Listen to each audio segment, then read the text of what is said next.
DNA of these strikingly different breeds is virtually identical. Regardless of the breed, dogs share over 99% of the same genetic material, and so that explains why they have a lot of these common traits. It's no mystery why today's 400 million dogs and 300 breeds are so genetically similar. Every canine on the planet can trace its roots to one ancient ancestor. The wolf. No matter what the difference in their appearance is, the dogs and gray wolves actually share an incredible amount of genetic material. In fact, the difference is less than about 0.2%. And so that's why we see a lot of similarities. The behavioral similarities between dogs and wolves are the prime focus of study at the California Wolf Center in Julian, California. This 50-acre facility is home to 6 different packs of gray and Mexican wolves.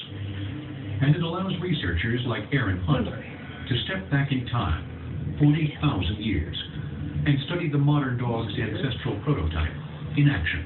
Wolves and dogs are extremely closely related, so much of the behaviors that you will see here with our wild wolf pack are identical to the behaviors that you'll see in your dogs at home.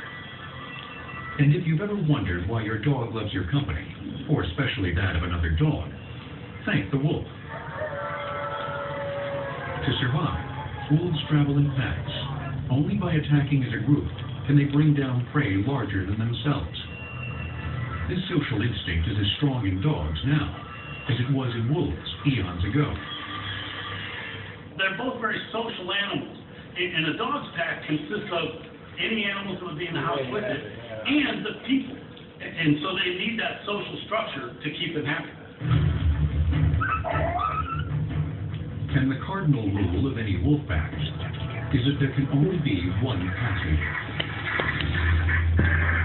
Wolves form a pecking order with a top dog in charge. It's their way of ensuring their safety and maximizing the efficiency of the hunt. You can see this ancient instinct in action when your dog encounters another in the park. One dog generally becomes submissive to the other, but conflict can erupt.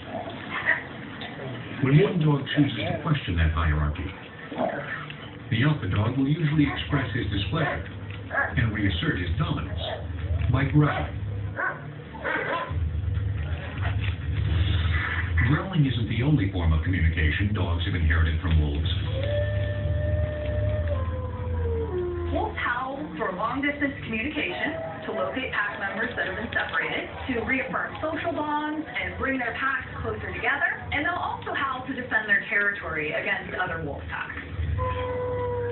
The wolf's superhuman hearing aids in their long-distance communication.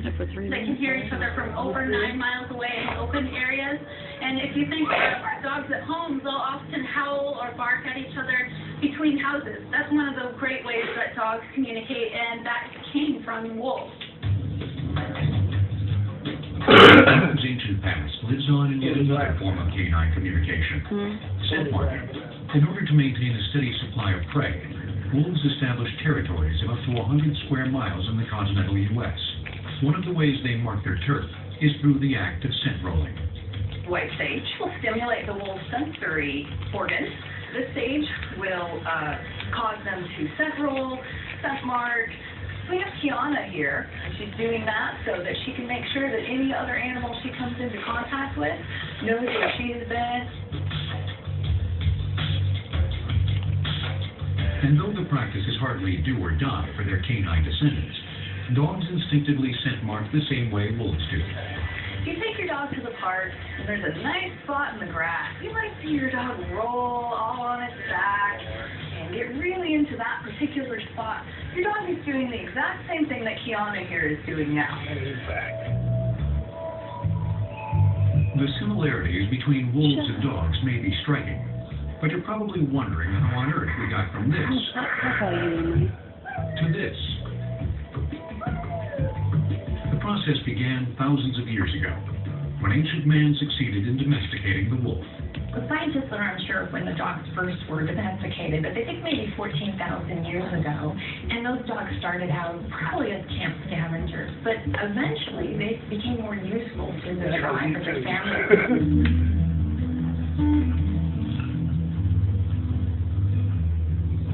wolves became domesticated, their transformation into today's myriad species of dogs was simply a matter of experimentation and time. A wolf turns into a dachshund through selectively breeding. You take the smallest wolf out of the litter, you breed it with another small wolf, and you just keep going and going and going, and then over thousands of years of selectively breeding, you get these tiny little dachshunds or chihuahuas. As invaluable as wolves are to our understanding of dogs, opportunities to study them are diminishing. They face the very real threat of extinction, as man, for centuries, has systematically hunted them down.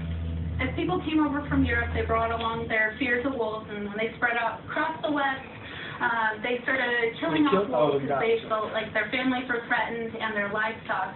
With all that hunting going on, they became endangered. Domestic dogs actually kill more people than wolves do in a given year. In the past 100 years, there's only been one documented case of a healthy wild wolf attacking and killing a human being. Despite the misconceptions, the wolf endures as our most promising means of understanding modern-day dogs. Wolves represent